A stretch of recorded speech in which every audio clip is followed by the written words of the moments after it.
Well done, Connor, that was excellent. Any questions or any comments from the room? Yeah, what exactly happens to the old family before the new family come into the house? The youngest girl of the old family, she gets possessed by something, and she goes and kills all her family members, and after killing her family members, she kills herself afterwards.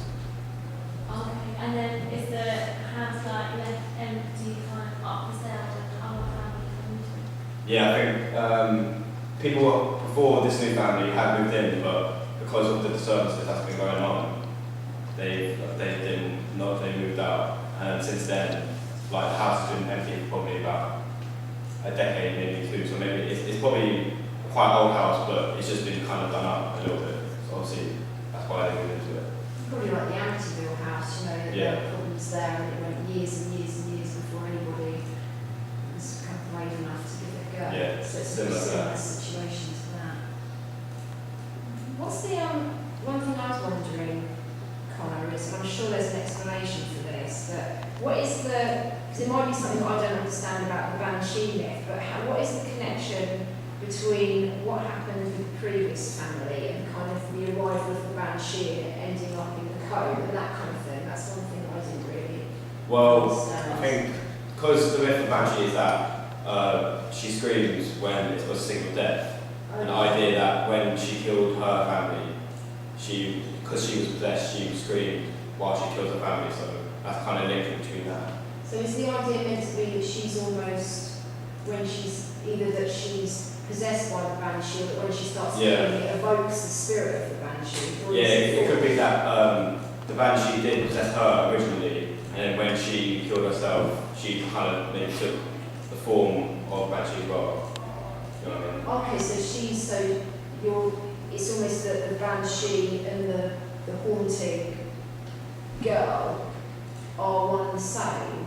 Yeah. Is that possible for Banshees do that?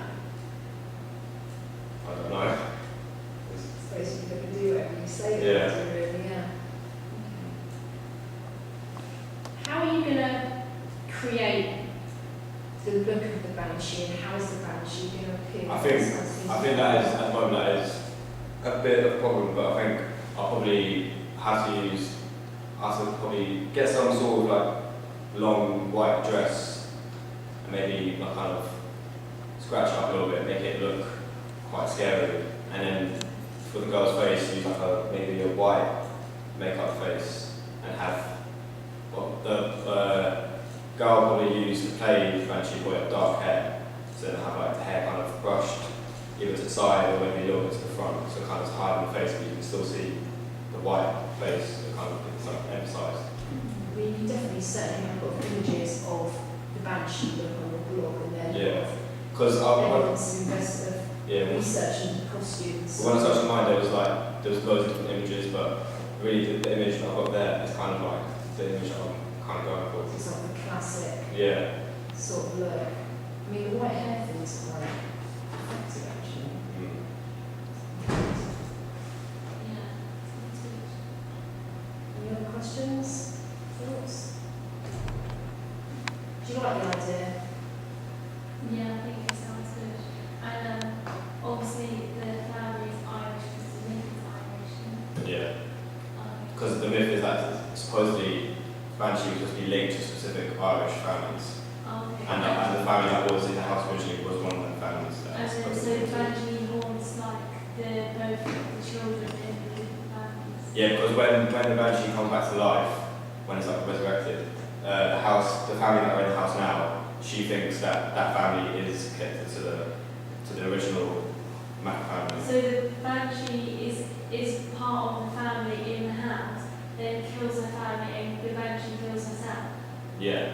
The Okay, spirit lives, doesn't it? Yeah. The spirit The girl kills herself and then she's then formed into a comes back spirit. as like Banshee which haunts the other family. I Yeah. suppose there doesn't even need to be, I mean, we mentioned it a few minutes ago, but also there doesn't need to be that link because one thing we've forgotten, of course, is that the Banshee is brought about when the comb is found. Yeah.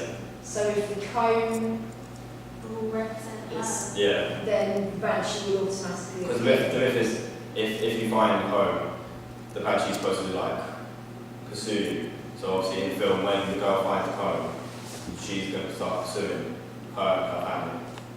Although it does also say here, though, the previously mentioned girl's spirit was formed into a cone, and when found, the spirit comes back. Yeah. So I suppose one thing that you've got to do, Connor, is to just work out very, very clearly which spirit is doing the haunting, I suppose.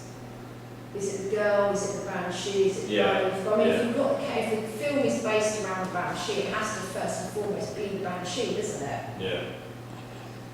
So it's that making that link between the girl's spirit and the banshee spirit that I think is the most important thing, and just establishing very clearly what's what. What other characters are there besides the one main daughter? I think she will have a brother and a sister who will also get tormented. I'm going to have, in the trailer, I'll probably have short clips of them being like tormented by the banshee, like the banshee like, either behind them or